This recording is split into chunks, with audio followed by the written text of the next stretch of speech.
Imagine this, you order a brand new CNC machine, and before you even press start for the very first time, you're greeted by a metallic bang. No joke, the machine arrived defective. And yet, I'm using this exact machine today to make a product that you could also use to earn some real money. Why? Because I wanted to find out, can a complete amateur actually create a premium MagSafe design that sells for a good price? The Carvera Air had barely arrived, and my mood dropped instantly on the first start attempt. The Y-axis kept throwing an error non-stop. Homing? Impossible. The machine locks up, beeps, stops, over and over again. You spend an hour poking around completely in the dark, every tiny movement followed by that metallic clonk. And then you finally find it, a tiny metal part that keeps triggering the endpoint, simply falling off. During shipping? Bad luck. A production flaw? Or do the manufacturers already know about this, and that's why they included exactly this replacement part in the box? Weird detail, there aren't multiple spare parts, no extra selection, just this one single piece. Either I got ridiculously lucky or the company is aware of the issue but hopes buyers will fix it themselves. And with this very machine we're now producing a MagSafe stand made from hardwood. By the way, the digital file comes with a commercial lifetime license in case you want to start selling it yourself. Ready to go. For my product I first mounted the spoil board and the angle fence onto the milling plate, and then it was finally time to move on to the wood. Here I'm again working with laminated wood. Solid wood will be used in the next video. Next, the adapter change. Up to this point I was honestly just frustrated.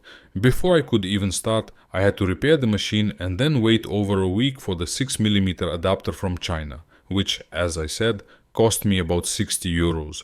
But from here on, my mood changed drastically for the better.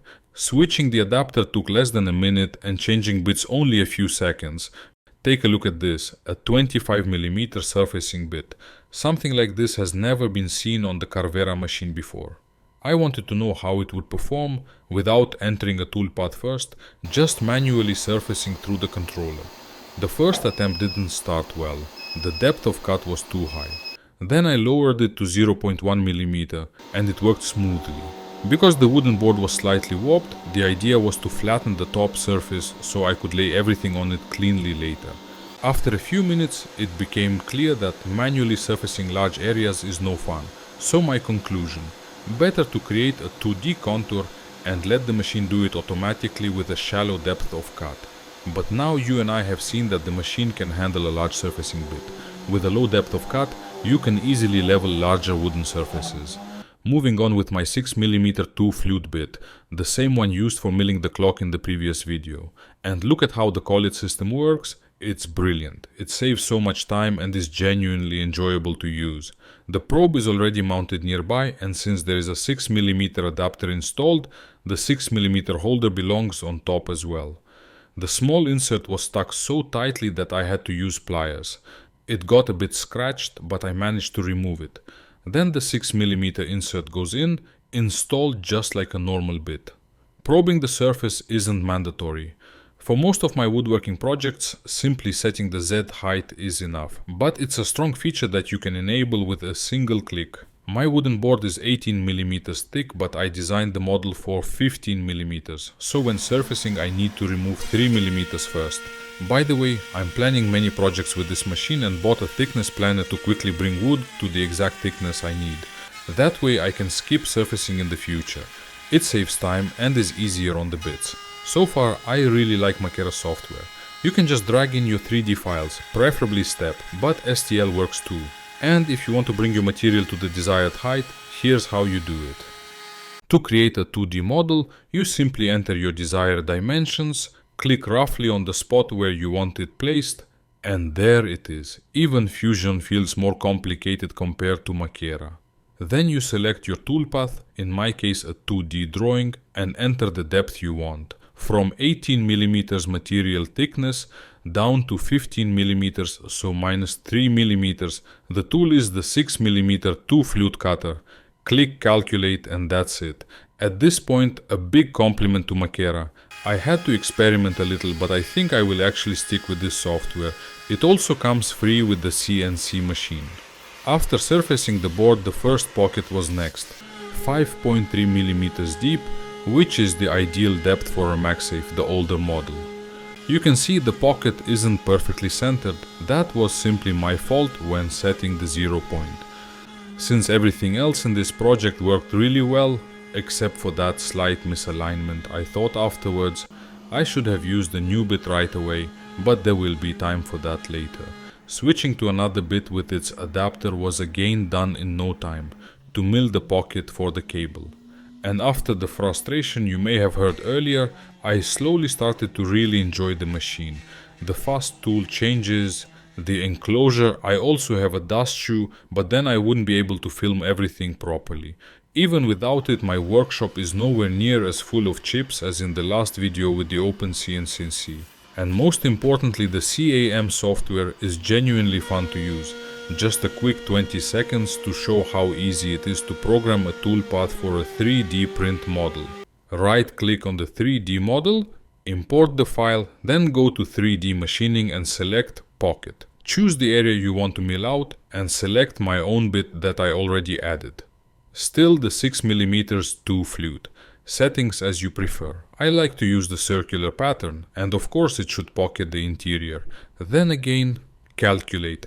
As I said, I am still experimenting with the software, but I love how beginner friendly it is. For the cable channel I needed a smaller bit, and I did everything the same way. Just selected the included bit instead. I really believe that even complete beginners will manage well thanks to this software. You set up the cutting of the model in the same way, contour, tabs, and done. And this is what it looks like now. Many long fibers are still visible. That's because it's acacia wood, and my bit is already getting dull. The next project I will definitely mill with a new bit, maybe also with a little less feed rate. For me, it's time for sanding. I do that by hand. For such small pieces I prefer not to use power sanders. The raised fibers come off. I could have milled a chamfer here as well, but simple and clean often looks better. Now for the interesting part, how much does this wood actually cost? Don't look at the price per square meter, what matters is the price per board. Acacia, €10.07 per board. Beech, €7.03. Oak is a bit more expensive here. €11.83 per board. From one board you get about 16 MagSafes. The circles are already calculated in the contour. Depending on the wood type, that means around 50 to 70 cents material cost per piece.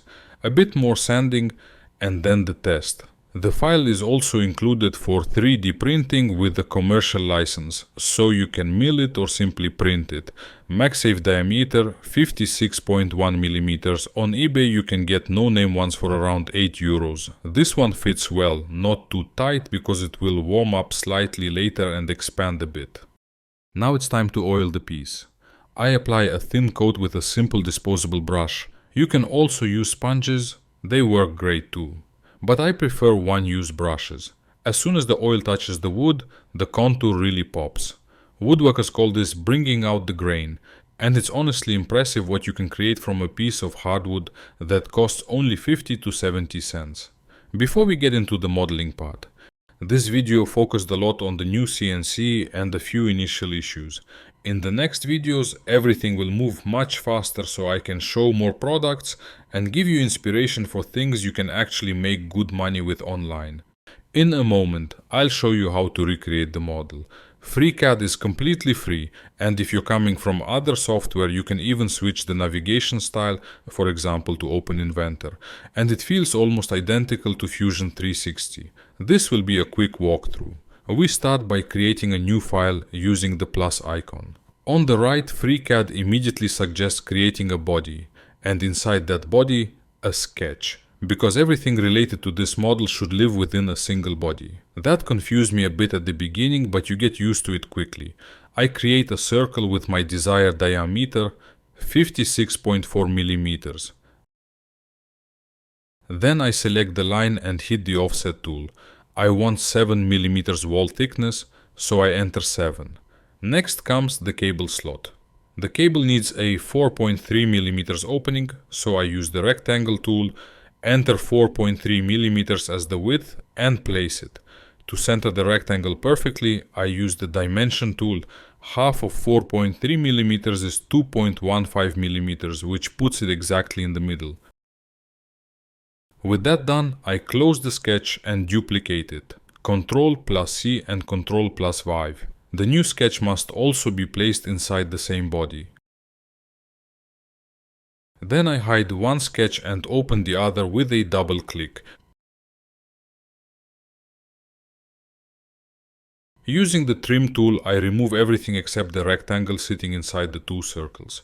FreeCAD can be a bit difficult when trimming inside closed shapes, which is why this two-sketch method helps a lot. I close this sketch and open the second one. Here I delete the rectangle. Now we have two sketches. A slightly more complicated setup, but once you understand it, it's easy. Next, we switch to the part design workspace. I close one sketch, select the main circle sketch and click pad to create the first body. I set the height to 15 mm. Then I expand the list on the left, activate the sketch again with space, select only the inner circle and create a second pad.